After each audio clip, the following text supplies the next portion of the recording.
Vamos a sumar también a estas reflexiones al diputado Leopoldo Moro. Muy buenas tardes, estamos aquí con Antonio Fernández Llorente, el equipo del diario. Soy Agustina Rivas, ¿cómo le va?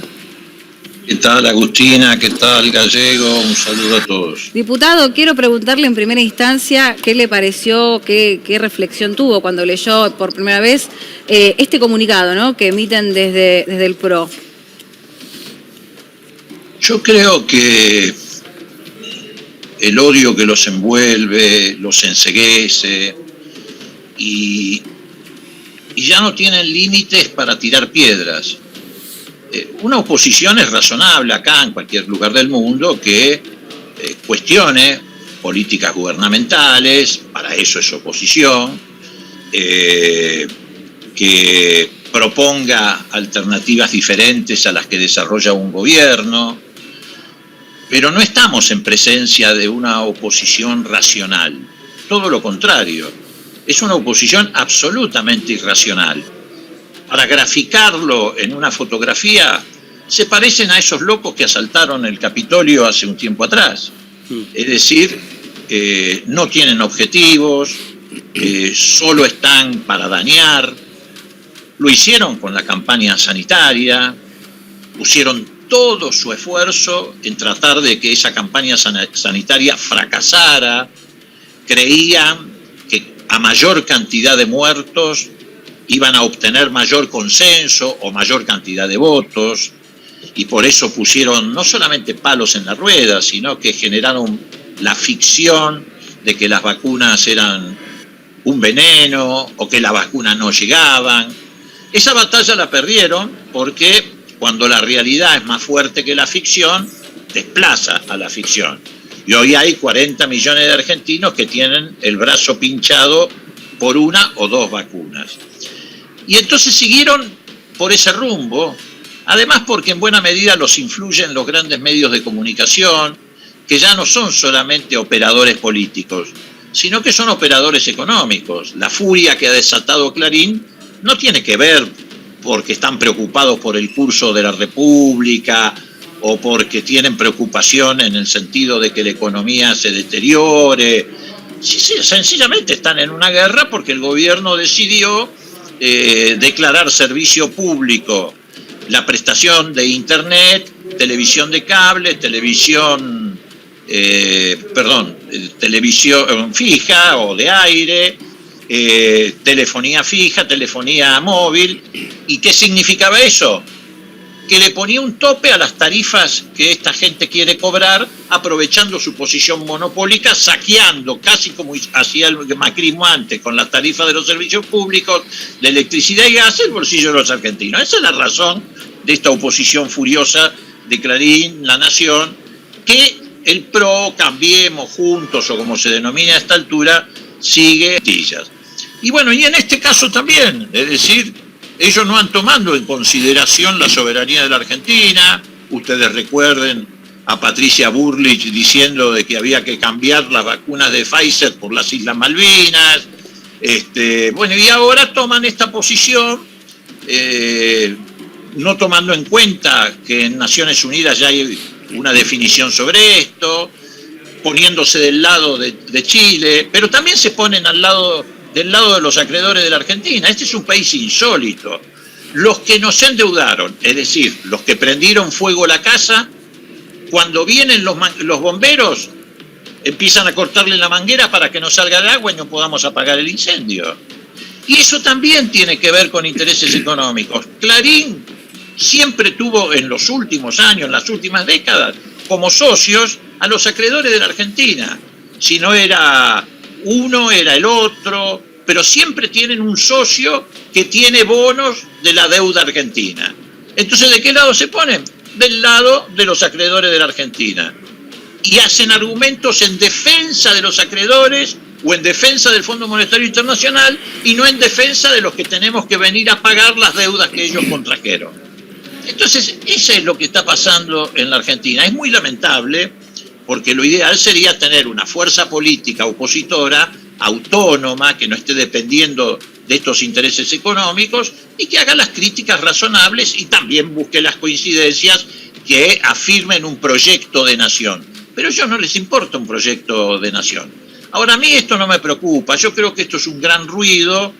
Ellos están tratando de que la gente vaya a votar sin memoria, por eso instalan cualquier pavada como tema para la discusión, pero les va a salir el tiro por la culata, como les salió en el 2019. En el 2019 ellos creyeron que toda la campaña de estigmatización, de insultos, de causas fabricadas, de acusaciones irresponsables, iban a borrar la memoria colectiva de los argentinos respecto a lo que había pasado con el gobierno de Néstor y Cristina entre el 2003 y el 2015. Y no ocurrió, y por eso perdieron la elección. Y ahora quieren hacer borrar a los argentinos la memoria más reciente de lo que pasó con el gobierno de Macri. Y tampoco va a ocurrir. La sociedad argentina sabe que el gobierno hizo un gran esfuerzo y exitoso para enfrentar la pandemia. Porque es cierto que hay más de 100.000 compatriotas que murieron y nos duele, pero ninguno murió en la vereda, todos tuvieron una atención. Pero también es cierto que en 90 días se levantaron 12 hospitales modulares, se trajeron millones y millones de vacunas y siguen llegando millones de vacunas, se equiparon los hospitales con respiradores, con equipamiento médico, y ahora la gente sabe que nos dirigimos al mismo éxito en materia de reactivación económica. La reactivación económica empieza a sentirse más fuerte en algunos sectores, más tenue en otras, pero empieza a sentirse. Y ningún argentino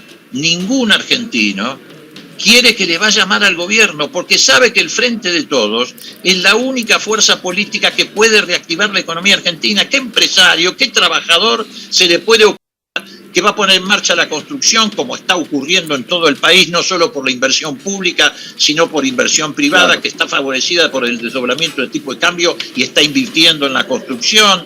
¿Qué argentino piensa que vamos a volver a tener una industria automotriz potente como está empezando a ocurrir?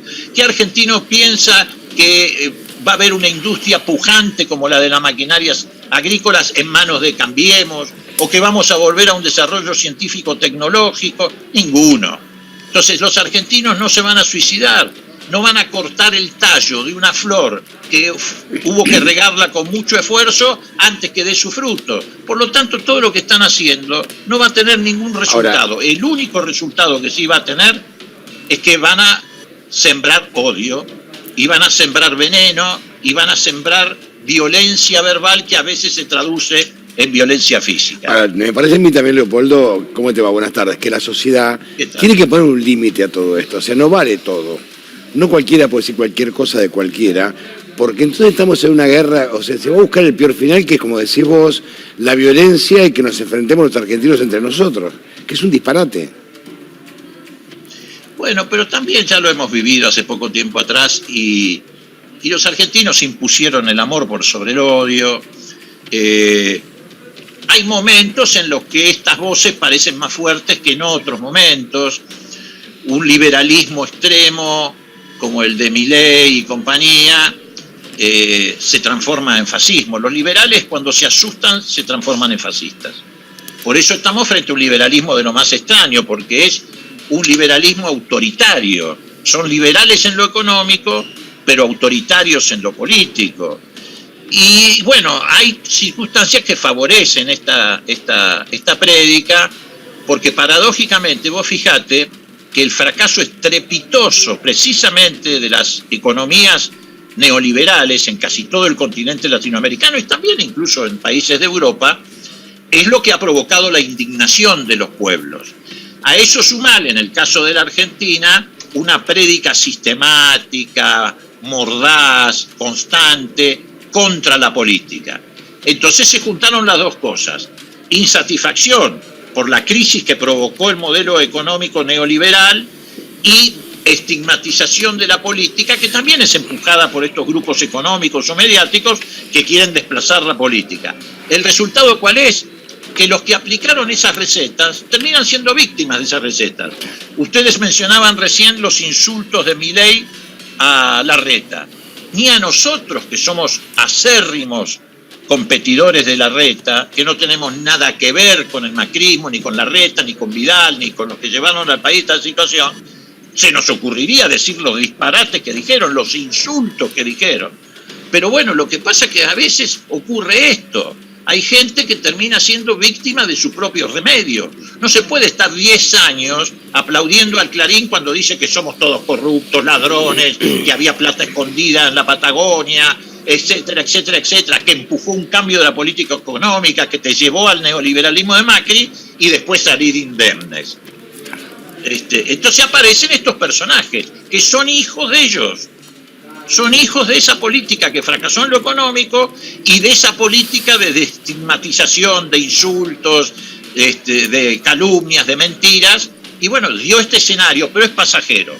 Yo no tengo ninguna duda, reitero, que la sociedad argentina, y en particular los jóvenes que dicen que están adhiriendo a esta, no van a transitar ese camino. La Argentina tiene una gran fortaleza política, democrática, y la Argentina tiene una gran experiencia en todas estas cosas.